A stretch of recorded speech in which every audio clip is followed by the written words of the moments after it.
workers murdered in northern Nigeria, and are these humanitarian aid groups doing more harm than good?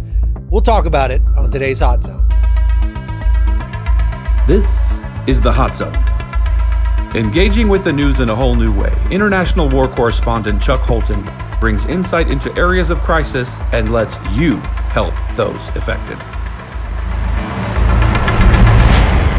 Hi folks, Chuck Holton here. You know, I was over in Nigeria back in July, and while I was there, 6 aid workers were kidnapped on the road to Maiduguri, which is north of Abuja, where I was. I was actually trying to get to Maiduguri to report on the fight against Boko Haram, because the Nigerian government and the Nigerian Army have been there, 10 years, really fighting Boko Haram in that area. But Boko Haram actually owns and manages about 4 out of 10 major areas in that province up there, Borno province, right up near Lake Chad. And it's the Nigerian government is, some people say, losing that fight. Bottom line is, ISIS has declared a caliphate in that area, and they are making good on their promises to kill every Christian they find. Just yesterday, they killed 2 Christian aid workers from that group of 6 that were captured back in July. I think a week ago, they killed another one of those.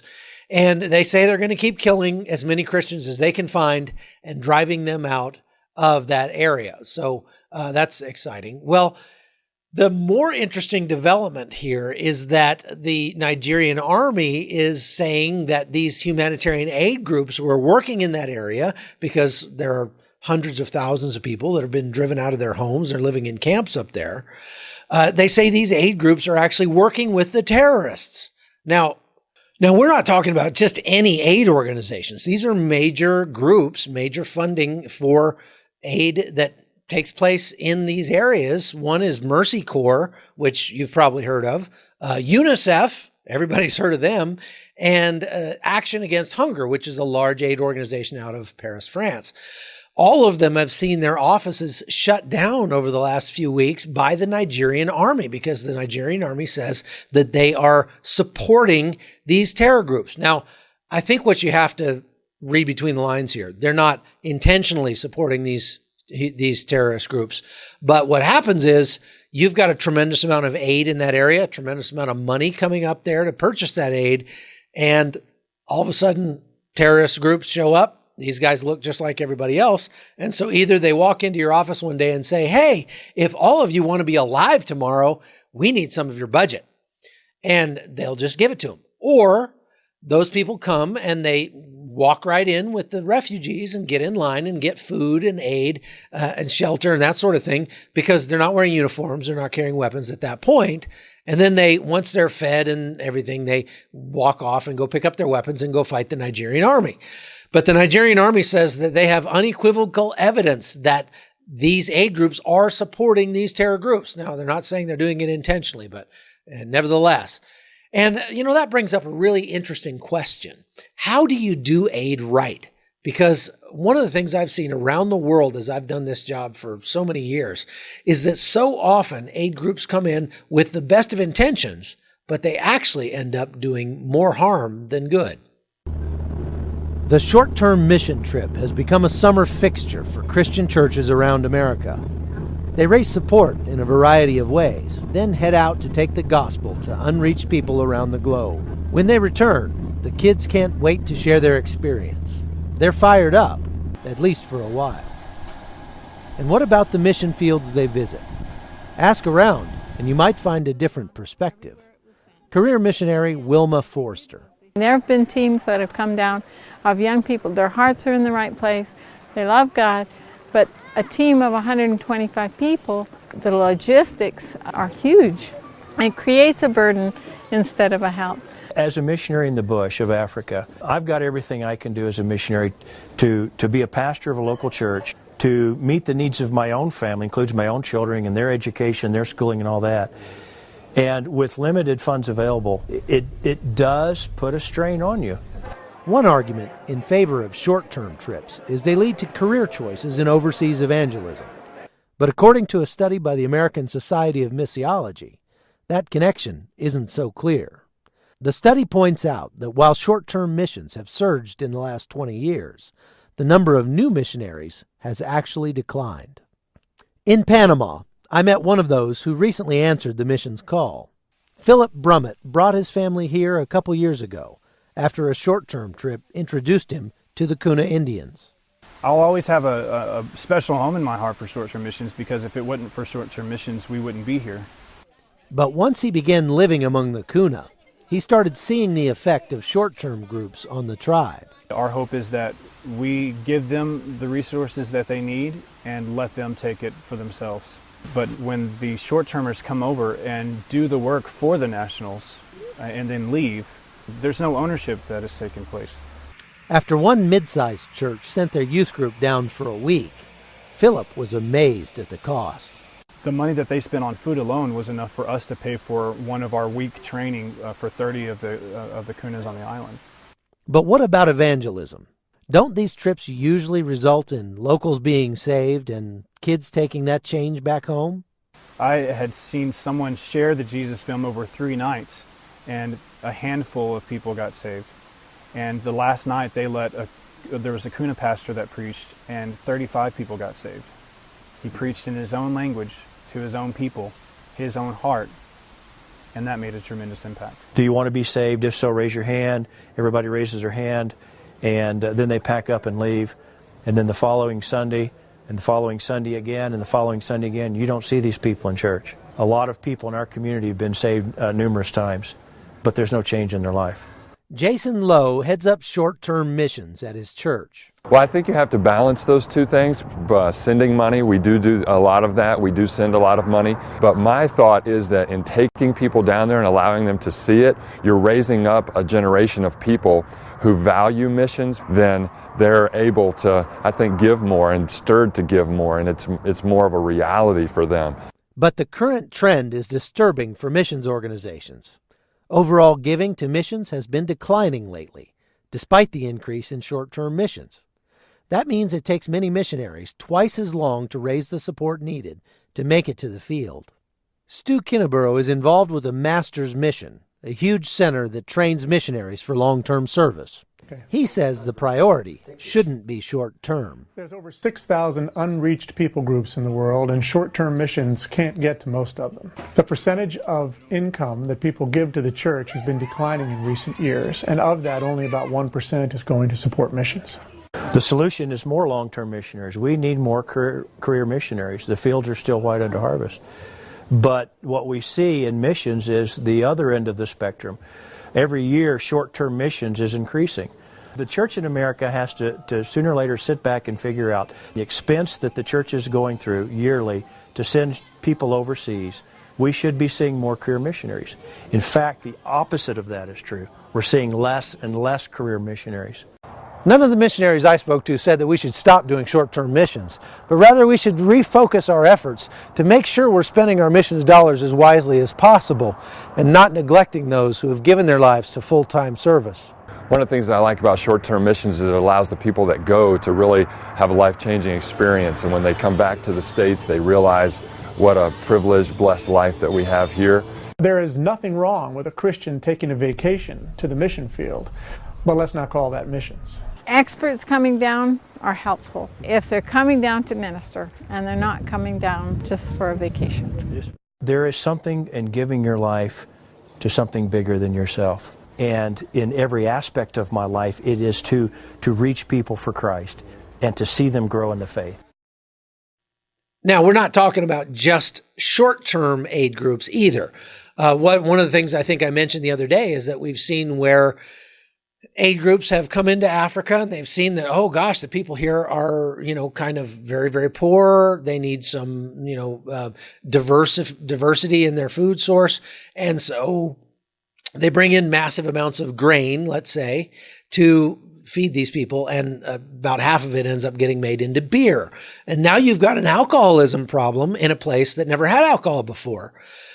Then the men who were herding their sheep and goats stop doing that and go lay under the tree drunk, and their sheep and goats wander off and get eaten.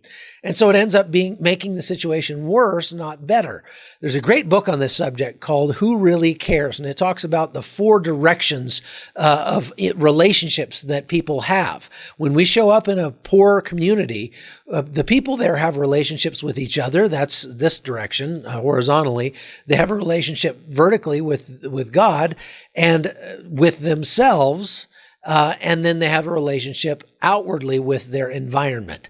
And if our aid doesn't help them get better in all 4 of those areas, then we're actually doing more harm than good. We have to be very careful about that. I've seen many, many instances where trying to do good things ends up doing bad things. And one of the things we're seeing in Nigeria right now is that Boko Haram, there's so many people that are fleeing the violence up there that they're inundating Chad next door or going up into Niger north of that. So there's a guy his last name is Baloch, that just gave from the United Nations, who gave a report about this. Here's just a 1-minute excerpt of what he had to say. People leaving Nigeria and arriving in Niger's northeastern Maradi region speak of witnessing extreme violence unleashed against civilians, including machete attacks, kidnappings, and sexual violence.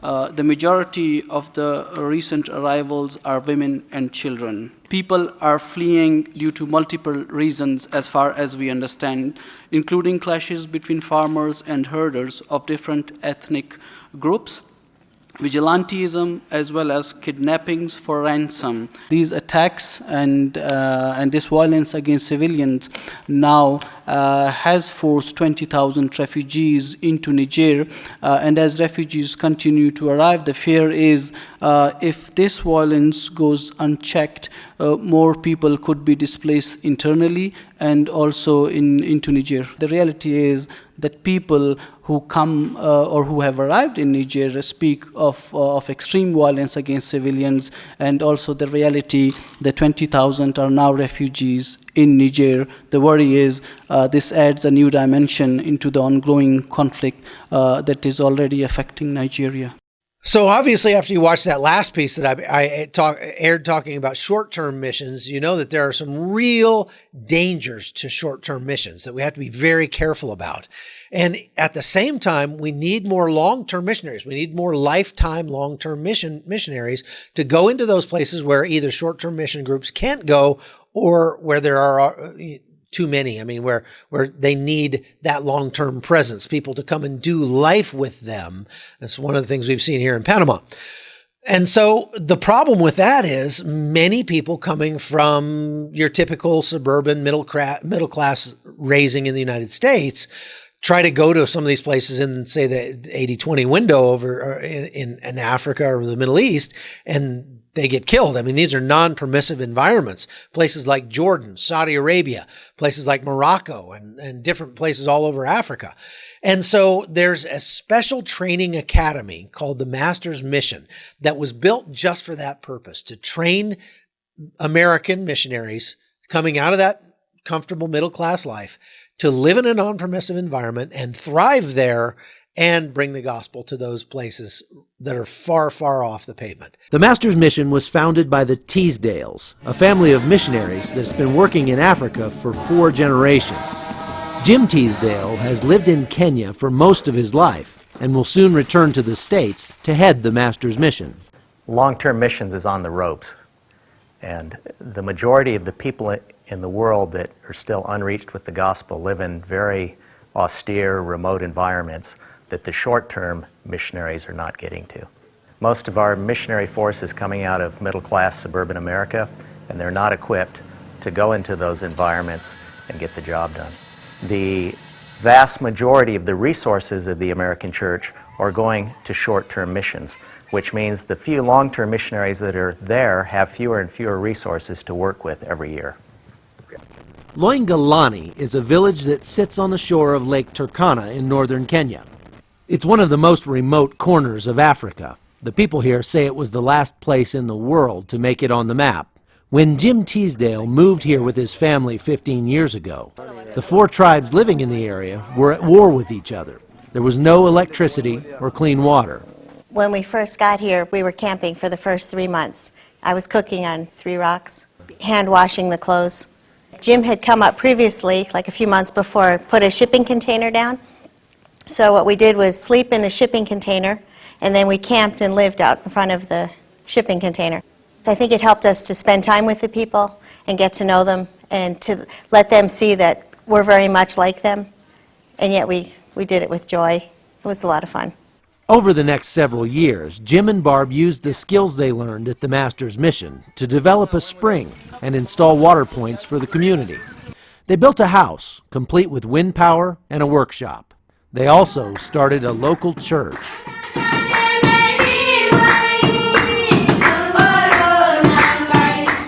A missionary coming to an unreached area has to earn a hearing. And the best way to do that is just simply fulfill the biblical mandate, love your neighbor as yourself. And so when we do that, that means trying to get clean water for our neighbors, trying to bring security for our neighbors. Without security, you don't have anything. Trying to meet their medical needs, just anything that we would like to have ourselves. Today, Jim is using his experience in Africa to help other aspiring missionaries make it in third world countries. Okay, but Master's Mission also does weapons training. How does that jive with being a minister of the gospel? Proverbs chapter 24 says if you see your neighbor being led away to slaughter and you can intervene and you don't, God sees, and he'll hold you accountable for the blood of your neighbor. Master's Mission is probably the only mission agency in the world with a first-class firing range. We give our missionaries weapons training so that they have the capability to protect themselves, their families, and their neighbors. Security is more important now than ever in this area. Just 2 nights ago, there was a big firefight right here behind me as bandits came and tried to steal some camels from the village. Fortunately, they were driven off by armed policemen armed by the government of Kenya. But Jim says the risk is worth it.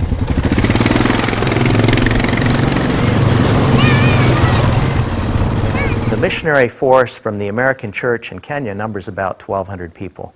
The vast majority of those reside in part of the country that has already been reached with the gospel.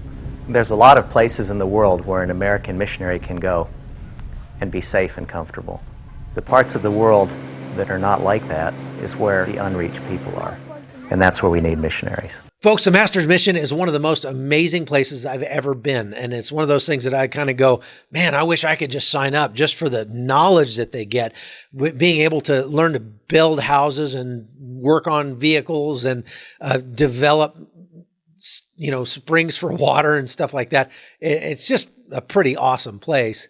And I highly recommend you check it out if you have any interest at all in ever becoming a long-term lifetime missionary. We need more of those, so I hope you'll consider it and pray about it.